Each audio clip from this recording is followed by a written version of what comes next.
जिंदगी ने इतना समझाया और सिखा दिया है कि अब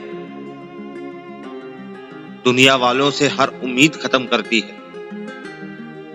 दो ही रिश्ते मुखलिस होते हैं, एक रब का और दूसरा माँ का।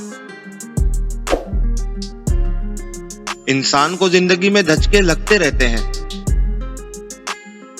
वो दोबारा भी उठ खड़ा होता है, चल भी पड़ता है, जानते हो इंसान कब दोबारा उठने के काबिल नहीं रहता।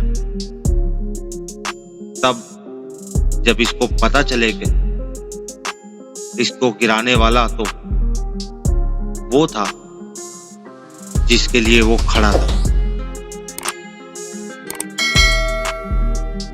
समझदार वो नहीं जो ज्यादा पढ़ा लिखा हो,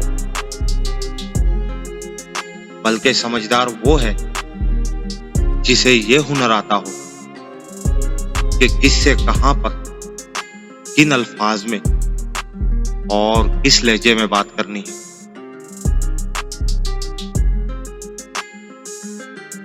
जब लोग तय कर लेते हैं कि अब ताल्लुक नहीं रखना, तो वो पत्थर के हो जाते हैं,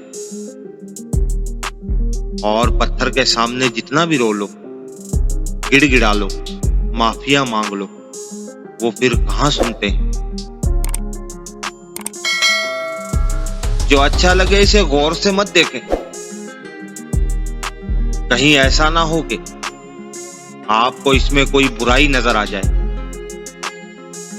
जो बुरा लगे इसे गौर से देखें, शायद कोई इसमें आपको अच्छाई नजर आ जाए।